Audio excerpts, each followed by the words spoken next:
corazones, una misma sangre, una misma meta, llegar al cielo. Hola, ¿cómo están todos?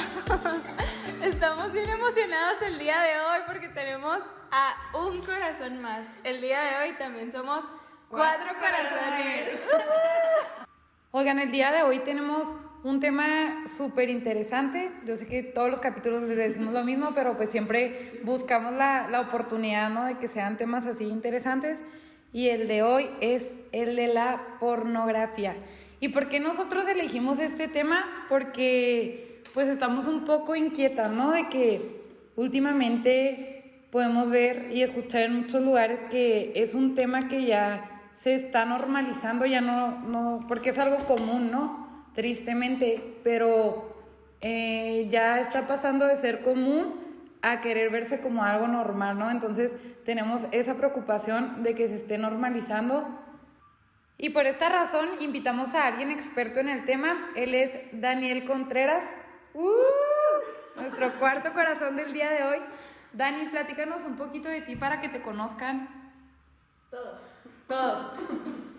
Bueno, pues he estudiado filosofía, matemáticas y psicología, y durante bastantes años he estado investigando sobre temas de afectividad y sexualidad humana, de relaciones posmodernas y de los impactos sociales y personales que la pornografía puede generar, y sobre todo partiendo de algunos estudios de reconocimiento digital de imágenes de resonancias magnéticas funcionales con respecto a algunos cerebros de sujetos que han consumido pornografía y otros que no lo han hecho, y fue una manera de meterme en el tema y después revisar la bibliografía que existe y costes sociales de pornografía, etcétera, ¿no? Entonces llevamos un par de años estudiando y revisando el tema de cómo afecta la pornografía en las personas y en sus relaciones con los demás. Bueno, Dani, primero que nada, quisiéramos saber, contextualizarnos y saber qué es esto de la pornografía, qué significa la pornografía. Muy bien, pues, bueno, la RAE dice que da 3 definiciones acerca de la pornografía. La primera es una presentación abierta y cruda del sexo que busca producir excitación. La segunda es espectáculo, texto o producto audiovisual que utiliza la pornografía. Y el tercero es el tratado acerca de la prostitución. Me parece que aquí nos vamos a centrar sobre todo en la primera, en el hecho de que la pornografía se trata de una presentación abierta y cruda del sexo que busca producir excitación. Entonces aquí es importante segmentar o separar o dividir, ¿no? Porque todo lo que es una presentación que no es abierta o que no es cruda, aunque busque producir excitación, no es de manera rigurosa algo pornográfico, ¿no? Porque se pueden presentar de manera no abierta y no cruda cosas para producir excitación, y no es necesariamente un video pornográfico, ¿no? Ahí pueden entrar muchos videos musicales, por ejemplo, ¿okay? Películas, series. Ajá, o sea que, pues sí buscan producir algún espíritu, alguna excitación, pero no es de manera abierta ni cruda, ¿no? Cuando se ve de manera cruda, explícita, ¿no? Que se ve en cámara algo, ya no un acto sexual en bruto, con la intención de producir excitación, estamos hablando de pornografía. Okay. Luego también es importante distinguir, y sobre todo el arte suele utilizar el cuerpo humano como recurso, ¿no? Independientemente de que estemos en acuerdo o en desacuerdo con usar el cuerpo humano como recurso artístico, que es todo un tema de debate, ¿no? Y que está abierto. Eso no es de manera directa pornografía, ¿no? Luego se desdibuja la línea, o sea, que ya tanto es utilizar el cuerpo como recurso y que tanto ya se pasó la línea, y el con la intención de producir excitación es ambiguo con respecto a la intencionalidad del camarógrafo y del director, ¿no? O sea, que tanto Game of Thrones es o no es pornografía, pues es un debate abierto, o sea, me parece a mí que es un debate abierto, ¿no? Entonces, pero o sea, vamos a tratar de enfrascar o de segmentar y evitar ese tipo de discusión bizantina, y nos vamos a centrar específicamente a algún contenido audiovisual que de manera abierta y cruda busca producir excitación y que genera toda la industria a la cual le llamamos pornografía, ¿no? Y sobre todo me gustaría centrar en la plataforma que ha tenido la pornografía a través de los portales de internet. O sea, me parece que sí podemos hablar de un antes y un después de la llegada de internet con esos portales de pornografía que cambia el esquema, ¿no? O sea, revistas, imágenes o incluso películas de videocassette, de VHS, pues ya había escenas sexuales explícitas filmadas desde los primeros momentos del cine, ¿no? Con esa intención. Uno puede encontrar mudas, blanco y negro, francesas, del 27, dos personas teniendo relaciones sexuales filmadas, ¿no? Y que se proyectaba con las limitaciones de la época y con las censuras que existían, pero el ser humano es bastante creativo, ¿no? Y se le ocurrió, pues qué tal que grabamos esto, ¿no? O sea, y eso ahí está. Pero me parece que eso no se compara, o un espectáculo de cabaret, o la prostitución. Me parece que ahorita estamos hablando de un fenómeno distinto con la llegada de internet, con esos portales, el acceso, la facilidad, la novedad, la rapidez, la diversidad y la posibilidad de llegar a unos escenarios y escenas y posibilidades que antes eran impensables, que podían llegar a ser ilegales y que ahora están al acceso de cualquiera de manera gratuita e ilimitada, ¿no? Creo que esa es la pornografía que preocupa. Sí. Digo, toda pornografía preocupa y toda pornografía puede tener un efecto, pero como volvemos al punto de los estupefacientes, no es lo mismo una droga considerada como blanda o ligera y consumir algún tipo de droga sintética, ¿no? O sea, claramente eso agrava, ¿no? Entonces ya estamos hablando de que la pornografía audiovisual a través de internet, con esa novedad, con esa rapidez, con esa diversidad, con esos escenarios que en algunos momentos ya llega a ser indigno, pues eso es lo que verdaderamente puede producir un efecto aún más profundo y aún más grave. Entonces sí hay que distinguir qué sí es pornografía, qué no es pornografía, y luego admitir que sí puede haber pinturas rupestres de mujeres desnudas, pues se pueden encontrar desde los primeros asentamientos humanos, ¿no? O sea, y desde que la pintura, la fotografía y la primera cámara. Pero creo que sí hay un momento de quiebre importante cuando comienza a hacer por internet y que se empiezan a generar ese tipo de portales y que se empieza a tener ese acceso más compartido de internet a nivel mundial, que eso se vuelve un fenómeno totalmente distinto. Entonces, y es que está también al alcance de todos, o sea, niños, adultos, ¿no? Pues no hay como que con tener un celular. Sí, como que una limitación. Oye, Dani, yo te quería preguntar, ¿por qué dicen que es la nueva droga? O sea, ¿realmente la pornografía sí afecta alguna parte del cerebro? O sea, ¿por qué una droga? Bien, la manera en la que se estudian las drogas y las adicciones regularmente dependen de algunos indicadores que de mayor o menor medida alguna sustancia o algún comportamiento disparan en el comportamiento de una persona y que afectan su conducta y su estilo de vida, ¿no? Entonces, cuando hay factores como el tema de tolerancia a los efectos secundarios de una sustancia o de un consumo y que requieras estímulos cada vez más fuertes para tener el mismo efecto, o el tema de dificultad para dejar de repetir algún consumo de sustancias o de comportamientos, cuando se genera un desajuste o que termina afectando en algunos otros aspectos de tu vida, como tu trabajo, tu factor económico, tu relación de amistad o familiar, por caer en esa conducta o por los efectos nocivos que puede tener ese comportamiento, pues se puede hablar de un cuadro de adicción. Claramente, distinto tipo de sustancias son más graves que otras, ¿no? Pero pues si se genera algún tipo de habituación, si se genera una dificultad por dejarlo y si se genera una afectación a la persona y a su entorno, pues podemos estar hablando de una sustancia adictiva o que se puede gestar una adicción. No necesariamente cualquier consumo de una sustancia adictiva genera una adicción, pero pues podemos considerarla una conducta de riesgo o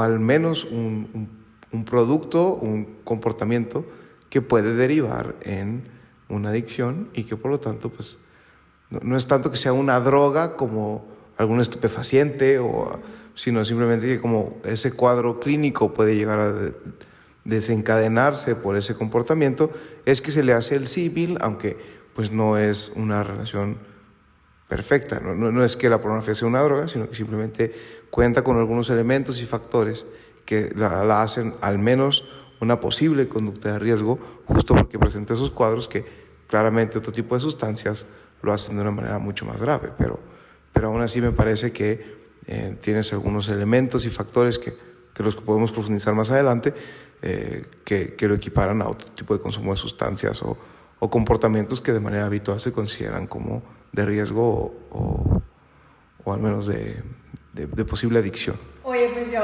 he escuchado a niños que es como que, no hombre, o sea, yo veo, no sé, 2 veces a la semana o cada mes o algo así, o sea, que ¿crees que eso pueda después llegar a generarse como un hábito?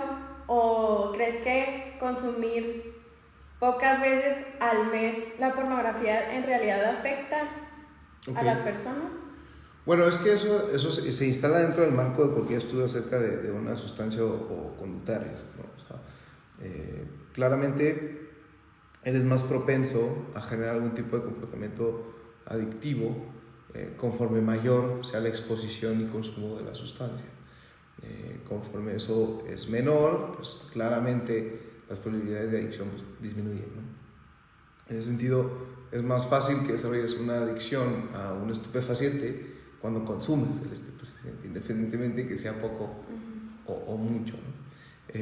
Luego también, el tema con la pornografía es que el consumo de imágenes y todo lo que implica con las características particulares que tiene este fenómeno, pues genera una serie de consecuencias a nivel emocional, a nivel psicológico, a nivel neurológico y a nivel social, ¿no?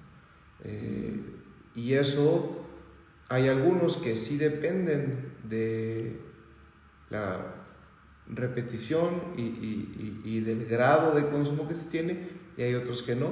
Y claro, en ese sentido, un mayor consumo genera una mayor cantidad de consecuencias nocivas, un menor consumo produce una menor cantidad de consecuencias negativas. Sin embargo, el daño o el efecto está ahí en mayor o menor medida, pero tiene algún tipo de consecuencias, ¿no? En ese sentido, no es trivial ninguna exposición a ese tipo de comportamientos o de estímulos, pero claro que no vamos a poner en discusión que una mayor exposición de manera más cotidiana y quizá con estímulos más intensos, pues va a agravar o va a ser mucho más profundo esas consecuencias negativas, y que quizá una persona que aún no está en ese tipo de comportamiento, pues tiene una menor consecuencia o carga negativa de efectos. Oye Dani, ¿y cuáles son los efectos negativos que causa en la persona el consumir pornografía? Bien, quizá no que los cause como directamente ni solo por la pornografía, pero se han encontrado evidencia suficiente como para ver que si bien la correlación no implica causalidad, hay algunos elementos que nos pueden ayudar a ver que el consumo de pornografía puede tener una consecuencia negativa, un efecto negativo en la persona. Y me gustaría dividirlos como en 4. No es exhaustivo, es simplemente como de manera estructurada. Y también todos esos efectos siguen en investigación, siguen estudiándose, y no los voy a agotar todos, ¿no? Simplemente mencionar un par de ejemplos por cada uno de los tipos, ¿no? Para pues hacernos una imagen del panorama, ¿no? La primera línea de separación es entre fisiológico, psicológico, emocional y social. Eso es como las 4 áreas en las cuales puede haber una consecuencia negativa de esto. En el tema emocional, por ejemplo, se ha detectado una mayor inestabilidad con respecto a los manejos de ansiedad, el manejo efectivo de estrés, ¿no? El manejo o control de agresividad, de violencia. Se puede ver un aumento en temas de ansiedad y depresión. Se tiende al aislamiento, ¿no? Se tiende a la separación de las personas y quizá también de las personas amadas primero. ¿Por qué? Pues porque muchas veces eso puede generar un tema de desconfianza, ¿no? En cierto sentido hay un ocultamiento de la intimidad que hace una cierta distancia a los demás. Y también porque hay una especie de cosificación de la mujer, ¿no? Entonces, pues eso hace que la relación, el encuentro, el contacto con mujeres, pues al estar cosificadas se vuelve un poco más complicada y difícil, ¿no? Insisto, esto no está en piedra, está estudiándose, no hay que caer en el absurdo de pensar, entonces si veo pornografía ya no voy a poder hablar con las mujeres, pues, claro, me hago piedra. Pues no, o sea, no es eso, simplemente es decir, oye, bueno, pero puede haber un tipo de diferencia, ¿no? Es un factor que genera una diferencia estadísticamente significativa, ¿no?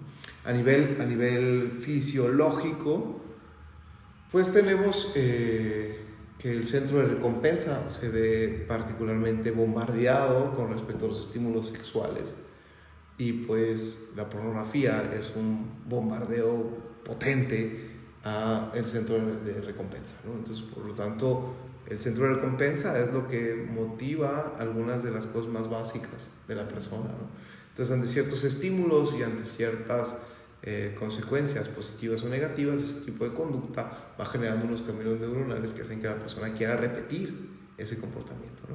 Okay. Entonces, eso, cuando se bombardea con un estímulo pornográfico, empieza un ciclo donde para buscar o para tener ese tipo de satisfacción yo recurro al tema pornográfico, ¿no? Y también porque se ve la generación de ciertas hormonas que hace que pues eso se genera una alteración, porque estás engañando a tu mente, ¿no? Porque hormonas que de manera habitual se pueden generar en el contacto sexual entre dos personas, pues se están generando de manera artificial porque no hay otra persona. Entonces, pues se hace todo un análisis de qué hormonas generan las mujeres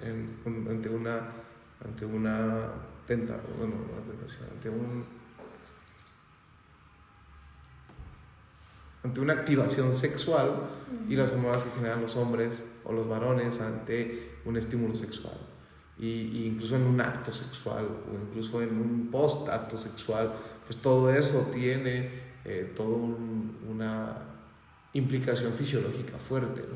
Que en este caso pues se hace sin una de las dos partes de manera habitual. Entonces, pues eso tiene consecuencias con respecto a los receptores de esas hormonas y los niveles que alcanzan esas hormonas, que de manera habitual pues son anormales, ¿no? Entonces, pues eso también tiene consecuencias a nivel hormonal, a nivel cerebral, ¿no? Por citar algunas de lo psicológico, pues eso puede llevar a diferentes tipos de enfermedades sexuales, de índole sexual, ¿no? De desórdenes sexuales también, pues es el tema de las adicciones, ¿no? Que justo estábamos comentando. O sea, en el plano psicológico, pues el hecho de que la pornografía es un potente riesgo a generar una adicción, pues hace que cuando se convierte en adicción, pues eso tiene todas las consecuencias psicológicas que cualquier adicción tiene, ¿no? Hay una menor resistencia al esfuerzo, hay una considerable pérdida de sensibilidad ante placeres muy cotidianos o ante otro tipo de estímulos que no sean tan intensos ni tan directos. Y en el plano de lo social, pues bueno, por empezar por algún lado, es pues el tema del aislamiento, el tema de, para tener un estímulo sexual, para tener un placer, para tener tal, ya no es necesario contar con otro ser humano que exista en la realidad, ¿no? Entonces eso, pues, de una forma u otra tiene algún tipo de efecto, ¿no? También el hecho de pues la cosificación de la mujer, la normalización de la violencia en el tema sexual, pues que un alto porcentaje de los videos de pornografía tienen escenas de dominación, de sumisión, uno quiere pensar que es simulación de violaciones, pero no está muy claro que sea una simulación. O sea, hay momentos donde parece ser que no es una simulación, sino que de facto lo es una violación. Entonces, pues estar expuesto a ese tipo de imágenes y ese tipo de comportamientos, en donde en la mayoría de los casos la mujer actúa como si lo disfrutara, pues estás distorsionando toda una imagen de la esfera sexual a las personas, ¿no? Porque no es únicamente que voy a decir una cosa muy fuerte, pero parece ser que, o sea, no solo es que violar no esté mal y que es normal y que eso pasa, sino que además la mujer debe disfrutarlo, ¿no? Y eso me parece que es particularmente grave, claro, en una súper sociedad. alarmante. Sí. Sí, pues todo el tema de sexting, ¿no? Y de los guiones y papeles sexuales que de una forma u otra se están formando con el estándar de la pornografía, pero la pornografía es una simulación, es una actuación, es irreal, es falso, ¿no? Entonces los papeles, los roles, los comportamientos que se pueden ver en un video pornográfico no son los que se esperan ni los que de manera habitual se viven en la realidad. Entonces eso genera, por un lado, una distorsión, por otro lado, unas fantasías que son imposibles de cumplir, y en un tercer momento llevan a una posible desencanto de la esfera sexual de la persona, ¿no? ¿Por qué? Porque preferiría, ¿sabes? Hay veces que se prefiere mejor consumir pornografía que tener el contacto con una mujer de verdad. Oye, Dani, por ejemplo, ¿qué tan cierto es que una persona al momento de consumir esta pornografía se siente con menos valor, o sea, con menor capacidad de ser amado y con menor, pues sí, capacidad de ser valorado al momento de hacer esto, por lo mismo de que, pues como lo mencionaste ahorita, ¿no? La pornografía es algo irreal, es una mentira, y el amor es algo real? O sea, eso es cierto, al momento de estar viendo pornografía te sientes con menos valor. Bueno, entonces, respondiendo a tu pregunta, con respecto al tema del amor, sí, el amor es real. Sin embargo, el amor también se apoya en una dimensión material de la persona, ¿no? O sea, su cuerpo y sus acciones y lo que es capaz de proyectar y sus sentidos y su hablar y su manera de ver y su manera de entender al otro, pues eso forma una parte también central del amor, tanto como una posible dimensión espiritual o mental o lo que sea, ¿no? Entonces, en ese sentido, el tema sexual tiene peso fuerte en las relaciones de amor de las personas y en su capacidad de amar y ser amados. Y en esa medida, un consumo de pornografía puede desordenar un poco esa capacidad de entrega, de aceptación y de aprecio, y en toda la esfera de lo sensible y de lo físico, pues tiene mucho peso el tema sexual. Entonces, si este tipo de comportamiento genera algún tipo de alteración o algún tipo de efecto positivo o negativo, pues está modificando lo que habitualmente se entiende como la esfera sexual dentro de una relación de amor. Con respecto al tema del valor que puede llegar a tener, pues tiene dos caras esa moneda. Tiene por un lado el de la persona que consume y el de la que convive o el que convive con la persona que consume, ¿no? Y en ese sentido, en el primer momento, el valor pues se va perdiendo por el efecto que tiene en el centro de recompensa y el efecto que puede tener por un síndrome de amotivación, o una persona que es víctima de alguna adicción, pues por lo regular tiene un problema con su fuerza de voluntad y su autodominio y su capacidad de manejar y controlar ciertas emociones o pasiones que se despiertan y que tiene que tener la capacidad de manejarlas de manera inteligente. Y justo esa persona pierde esa capacidad, y cuando esa capacidad se pierde en la esfera de lo sexual, pues puede llevar a otro tipo de desórdenes mucho más profundos, porque se trata de un tema delicado en la formación y en la plenitud que pueda tener una persona en su vida. Cuando estamos hablando del otro lado de la moneda, pues sí se ha visto que puede resultar terrible para la autoestima y para la valoración y para la autoconciencia y para casi cualquier parámetro que pueda utilizar para sí misma o sí mismo. El hecho de que su pareja consuma pornografía pues puede resultar bastante nocivo. ¿Por qué? Pues porque es muy difícil que una mujer que no se dedica de manera profesional a ese tipo de industria pues pueda manejar ese tipo de estándar durante sus 70 años de vida activa, ¿no?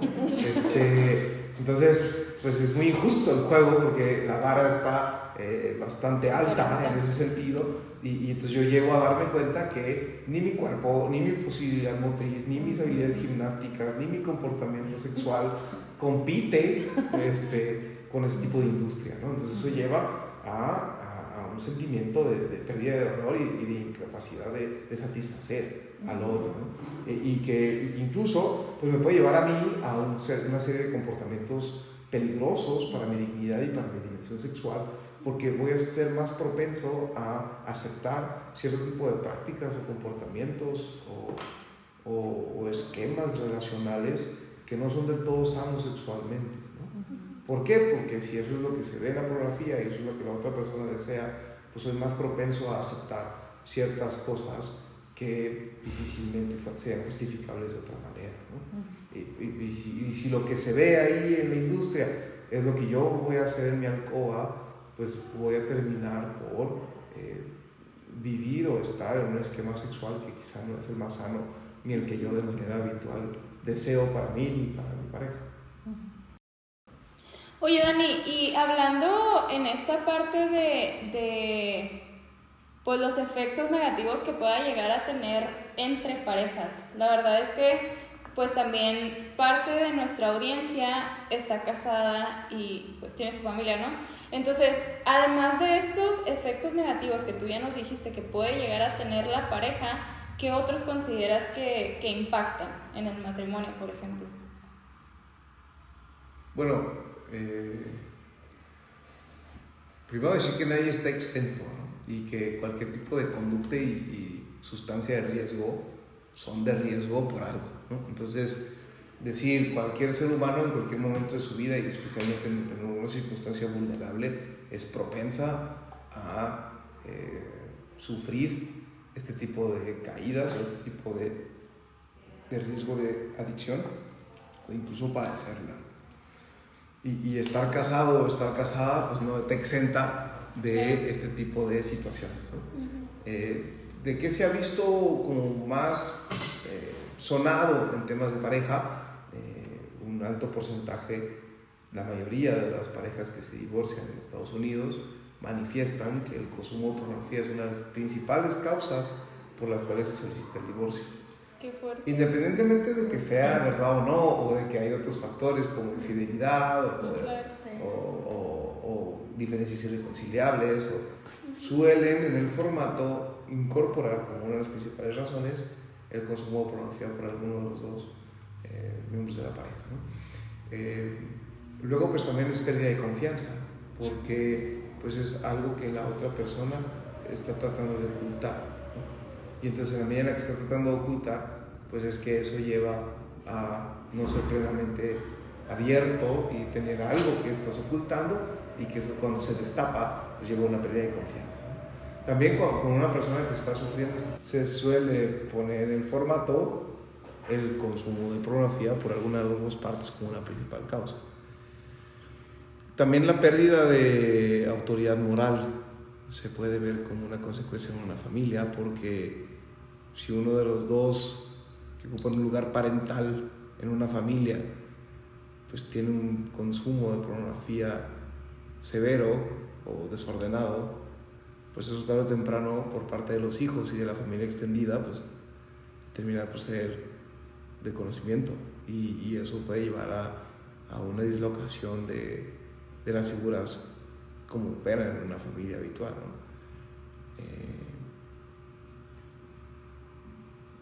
Una consecuencia que yo creo que es preocupante, ¿no? Es la posible enfermedad de la disfunción eréctil inducida pornográficamente. Okay. Hay un tipo de disfunción eréctil que es inducida pornográficamente. O sea, que puedes generar disfunción eréctil a los 23 años. Eso es curioso, ¿no? Es algo que se está estudiando, es algo que se está viendo de manera clínica, es algo que se está tratando en algunas naciones que generan ese tipo de problemas, porque pues eso va a derivar claramente en una pareja el que alguno de los dos genere algún cuadro de disfunción eréctil o simplemente de falta de deseo sexual. Pues eso genera toda una serie de dinámicas que pueden resultar problemáticas para una pareja y para una familia, ¿no? Ya, eso se estudia por sí mismo, ¿no? O sea, ¿qué papel puede jugar la pérdida de apetito sexual por alguno de los dos en una familia? Pues eso ya se estudia por separado, pero eso es una de las posibles consecuencias que puede llevar a tener el consumo desordenado, ¿no? Y bueno, la disfunción eréctil inducida pornográficamente, pues es un tema delicado de salud sexual varonil y en un país en donde tienes un porcentaje alto de población con este tipo de situación, pues también es entendible que el sector femenino del mismo país pues tenga que resolver de alguna u otra forma esa carencia, ¿no? Entonces, irse al extranjero o algo así puede llegar a ser opción, ¿no? Pero bueno, o sea, hay algo que resolver ahí, que es un problema que se detona por un consumo desordenado de pornografía. Entonces, sí, claro que en la dinámica de pareja también pues puedes llevar a sentimientos de tristeza, de cuadros de depresión, porque pues sabes que tu pareja en la esfera sexual está teniendo este tipo de comportamiento, ¿no? Incluso en algunos casos muy específicos se ha visto que la mujer genera la misma respuesta que con un cuadro de infidelidad, por ejemplo. Y es duro porque es un cuadro de infidelidad constante y con múltiples mujeres distintas contra las cuales simple y sencillamente pues no se compite, ¿no? Sí, claro. Entonces, pues eso claro que del lado de la mujer o de la pareja que es pues se puede llevar a otro tipo de situaciones, ¿no? Oye, nos hablabas también ahorita sobre la desconfianza también que provoca entre las parejas. ¿Qué nos puedes decir al respecto? Bueno, o sea, el tema de la confianza es que si bien cada persona tiene una esfera de intimidad que es con respecto a las cosas más íntimas es más cerrada y con las cosas menos íntimas es más abierta, y dependiendo del tipo de relación y del nivel relacional que yo tenga con alguien puedo abrir más mi intimidad o cerrar más mi intimidad. Pues pareciera que en una pareja que ya tiene un esquema de plena confianza, ¿no? de intimidad compartida, como dices tú, parte de tu vida está casada. Bueno, pues parte del presupuesto de estar casado es que esa intimidad está compartida. Quizá hay una intimidadcita muy íntima que es así, no se puede ceder jamás. Pero hay otra esfera de intimidad, al menos en el carácter sexual, que claramente está compartida, ¿no? O sea, entonces, cuando eso se fragmenta, pues es que ya desconfías después de todas las demás esferas que son menos relevantes y menos significativas, porque justo en la más profunda hay algo ahí que se está ocultando, hay algo ahí que no se está viendo, o hay algo ahí que está doliendo, ¿no? Entonces, pues eso hace que ya se pierda esa especie, esa confianza que se tiene y ese efecto termine por repercutir en qué tanta confianza tengo yo después en las otras esferas de la intimidad que son menos relevantes, ¿no? O sea, porque si está habiendo un problema en la esfera de intimidad íntima que compartimos de manera muy especial, pues con respecto a las demás esferas, pues se puede poner aún más en tela de juicio o en una indiferencia brutal. Okay. Oye, Ani, yo te tengo una pregunta que la verdad es que me ha ocasionado mucha intriga. No sé si han visto la serie de Mindhunter. Está muy padre verla. Es de asesinos seriales. Y yo había escuchado que pues los asesinos seriales consumen pornografía. Entonces me llamó la atención. ¿Qué puedes decir al respecto? Bueno, claro que el manejo de las emociones agresivas pues se ve directamente relacionado con algunas actividades, funciones ejecutivas, autodominio, un papel muy fuerte del lóbulo frontal, ¿no? Y claro que el consumo de pornografía afecta de alguna forma ese sistema que permite el control de este tipo de estímulos y el autodominio en diferentes áreas. Eso no necesariamente implica que se va a generar ese tipo de comportamiento violento, porque el tema de un asesino serial es multifactorial y depende de un montón de elementos, ¿no? Sin embargo, por citar un ejemplo que no es, ¿no? Ted Bundy cita como el consumo de pornografía como su principal razón por la cual él termina como asesino serial, ¿no? Y eso está filmado en los videos que él declara y se declara como culpable, ¿no? Y justo explica que todo su proceso, ¿no? Y parte de eso es de una manera muy tajante y muy notoria, muy directa, el tema del consumo de pornografía. No se sabe hasta el día de hoy si Ted Bundy estaba mintiendo o no estaba mintiendo, si estaba fingiendo eso para que lo declararan loco y no lo mandaran a la silla eléctrica, ¿no? O sea, pero es significativo que él de manera textual y directa y grabada lo menciona, ¿no? No es que haya una relación absoluta y directa, sin embargo, pues sí puede llevar a ese tipo de comportamiento violento, como cualquier pérdida de autodominio o de control de las emociones y las pasiones. O sea, en ese sentido, la pornografía, por sus características muy puntuales, es un agravante de esa situación. Ok. Oye, justo, o sea, como que yo me quedaba pensando, o sea, te pregunto más bien, esto de los asesinos, porque es justo como esta parte que dicen que la gente que consume pornografía como que cada vez busca algo más, ¿no? O sea, como que eso que nos decías de la droga, o sea, bueno, yo había leído también que como que cada vez buscan algo todavía más intenso, ¿no? Más exótico, se puede decir, ¿no? Entonces siento que de alguna manera también está un poquito ligado en esta parte de los asesinos seriales, porque justo en la serie de Mindhunter va esta parte de cómo los asesinos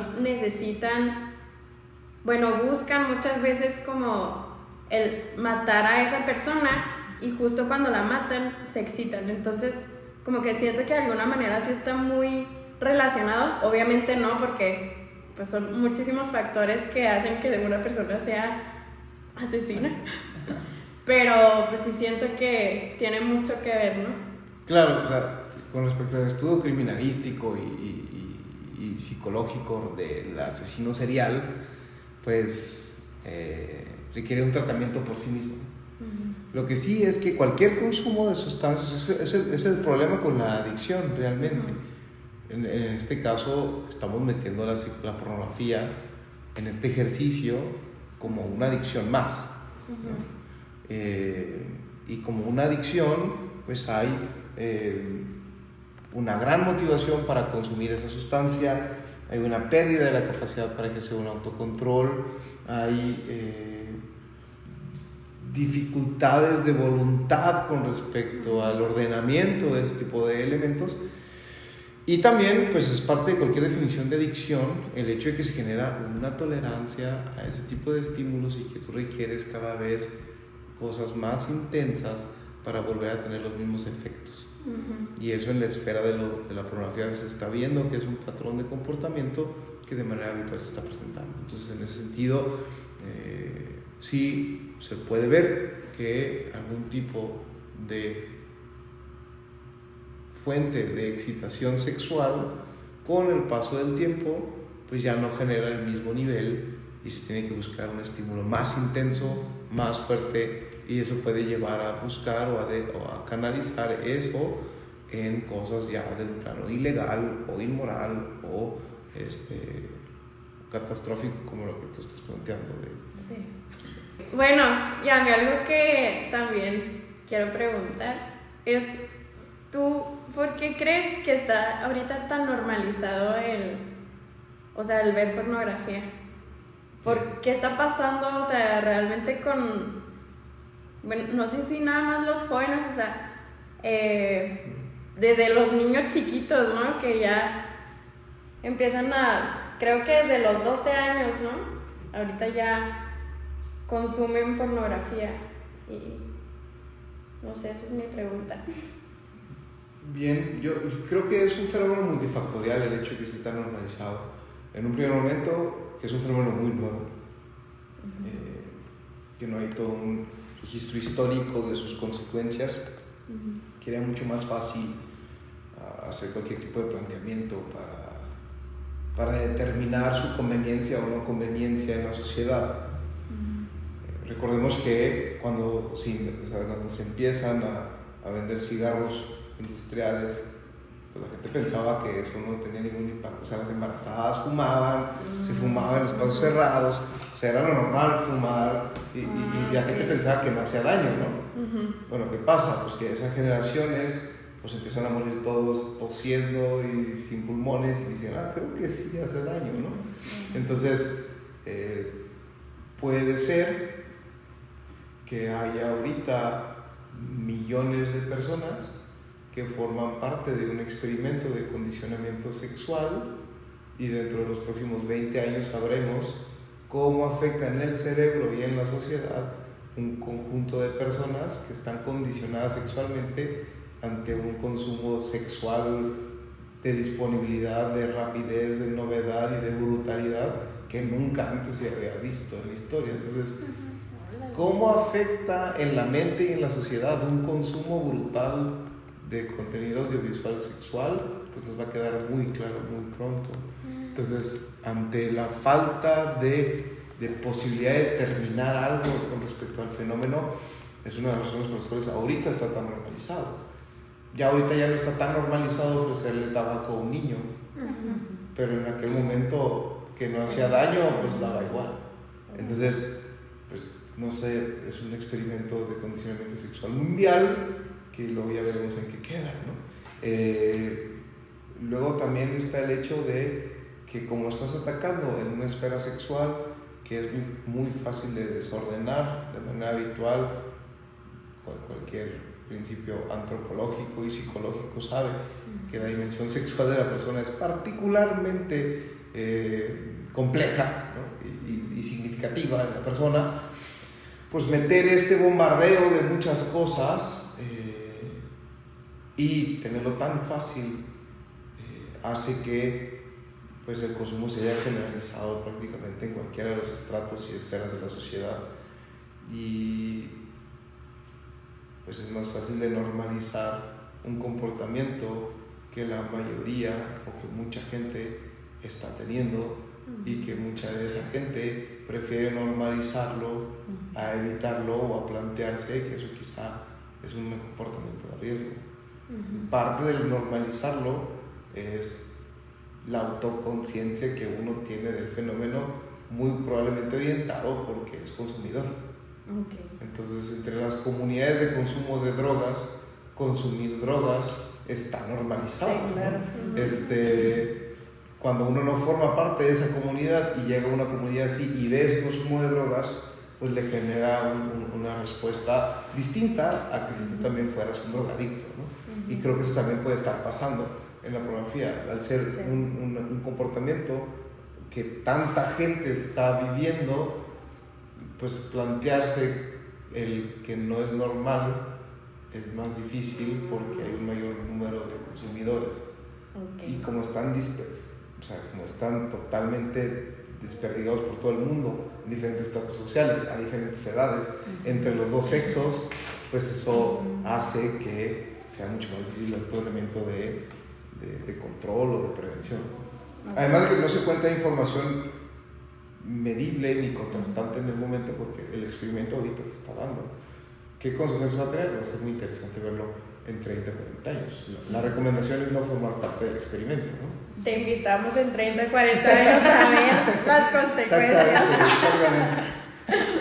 Oye, bueno, Dani, ya nos hablaste acerca de lo que es la pornografía, del impacto que esta tiene en las personas. Y ya para cerrar, ya para finalizar, nos gustaría que dieras algún consejo a aquella persona que está consumiendo pornografía. O sea, ¿qué le dirías tú para que pudiera salirse de esto? Ok, claro. Primero diferenciar si se trata de un consumo de pornografía o se trata de una adicción a la pornografía, ¿no? Si se trata de una adicción a la pornografía, se debe buscar un acompañamiento profesional, como con cualquier otro tipo de adicción. Y entre más rápido, mejor. ¿Por qué? Porque como con cualquier adicción, eso de manera regular se agrava y eso de manera regular puede llevar a tener consecuencias irreversibles a corto plazo. Entonces, primero diferenciar si es un consumo o es una adicción. Si es una adicción, hay que buscar un acompañamiento profesional. Si es simplemente un consumo, yo invitaría a bajar, disminuir o evitar ese consumo en la medida de las posibilidades de la persona. ¿Por qué? Porque debe ser consciente de las consecuencias negativas, el daño en los diferentes aspectos que hemos hablado, que puede llevar a tener, y que al final de cuentas, pues, es muy fácil que eso se convierta en una adicción, y eso ya va a tener implicaciones para el resto de su vida, de esa persona y de las personas que le rodean y que le quieren. Entonces, a cierto punto está jugando en ese espectro en donde simplemente es un consumidor, pero que puede llevar a la adicción. Mi invitación es, como de cualquier profesional de la salud ante una conducta de riesgo, es a disminuir y tratar de evitar ese consumo, ¿no? Luego también, pues, ser bastante cuidadoso con respecto a los agravantes que tiene la pornografía con respecto a otro tipo de estímulos sexuales. O sea, el hecho de la disponibilidad, por ejemplo, ¿no? O sea, la pornografía es particularmente problemática porque es disponible en todo momento, en todo lugar, a cualquier hora. Entonces, pues, ante esa disponibilidad, o sea, las drogas no están en cualquier lugar, a cualquier hora, al alcance de la mano, ¿no? Ninguna droga, o sea, entonces, esta sí, aguas, ¿no? Es como traer un estupefaciente en tu bolsillo izquierdo del pantalón en todo momento, ¿no? Entonces, pues no sé si yo recomendaría tener a la mano heroína de manera constante a lo largo de mi vida, porque no sé en qué momento voy a recurrir a ella, ¿no? Entonces, tener cuidado con esa disponibilidad y procurar manejo de tecnologías inteligentes, ¿no? O sea, evitar tener el celular en todo momento, evitar quizá en algunos momentos de la noche o en ciclos de sueño, bueno, que además tiene sus implicaciones con respecto a la calidad del sueño, etcétera. No sé, o sea, un uso inteligente y virtuoso de la tecnología como una primera etapa, evitar tener al acceso o a la mano ese tipo de productos o de portales o de aplicaciones o de videos o de fotografías, y pues simplemente tratar de marcar una distancia. Luego también en el tema de la novedad, pues plantearse en lugar de buscar la novedad, tratar de empezar a disfrutar los placeres que tienen al alcance de la mano en su vida ordinaria. Y en la manera en la que tú disminuyes tu consumo o dejas de consumir pornografía, tu habilidad y tu capacidad para despertar sensiblemente áreas que estaban olvidadas y suprimidas por un estímulo sexual muy agresivo empiezan a florecer. Entonces, cosas como una buena copa de vino, una conversación con un amigo, un beso de la pareja, pues empiezan a tener un sabor y una sensibilidad diferente, ¿no? ¿Por qué? Porque ya no estás preso de la novedad y de un estímulo súper intenso, sino que eres capaz de disfrutar de las cosas más sencillas de la vida que antes no tenías esa posibilidad de una manera tan sencilla. Luego también con respecto a la rapidez, ¿no? Las mejores cosas de la vida toman tiempo, ¿no? Y buscar una solución rápida y el placer rápido y fácil pues eso genera todo un ciclo en el centro de recompensa que nos vuelve incapaces de fuerza de voluntad, de mantener el esfuerzo y de verdaderamente el achievement, ¿no? O sea, tratar de lograr cosas altas y nos vamos por lo fácil. Entonces, pues quizá afrontar esa rapidez que puede ser mucho más sencillo con pues simplemente aliviar el estrés o una satisfacción sexual que puede llegar a terminar con un sentimiento de vacío, de ansiedad, ¿no? Pero es más fácil, es más rápido, ¿no? Pues no siempre lo más rápido y lo más fácil es mejor. Y en este caso creo que se está perdiendo toda una dimensión humana, toda una dimensión de amor, toda una dimensión del forjar una relación para vivir el plano sexual que se vence ante la rapidez y la estimulación fácil y rápida que existe. Entonces, pues yo recomendaría plantearse esos elementos en su vida y tratar de evitar y reducir el consumo de pornografía a través de esos elementos. Uno, una gestión de su parte, eso es lo más lógico, ¿no? Si la pornografía se consume de manera audiovisual en internet, pues manejar de manera virtuosa y efectiva por tu propio bien tus dispositivos que están conectados a internet. O sea, ¿qué ves en tu celular? ¿Qué ves en tu computadora? Y tomar decisiones para...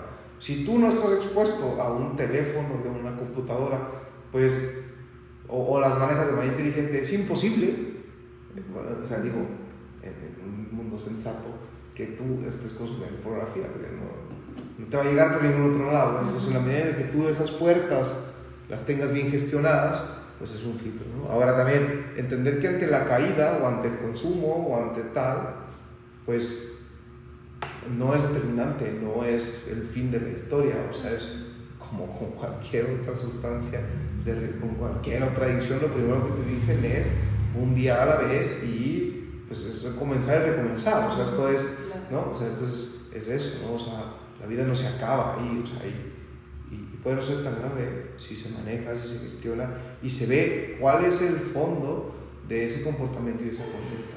Si esa persona es capaz de verdaderamente entender por qué, cómo, cuándo, dónde tiene esa conducta, va a ser mucho más fácil que pueda salir y que pueda incorporar y que pueda tener la posibilidad de frenar esos impulsos y dirigir toda esa energía por otro lado, ¿no? Y ya. Bueno, Dani, pues muchísimas gracias por esta plática, gracias por darte el tiempo de estar con nosotras, de verdad que para nosotros es un honor tenerte aquí y pues gracias a todos los que nos escucharon. Les vamos a dejar en nuestras publicaciones de Instagram algunas páginas por si quieren profundizar más sobre el tema. Gracias.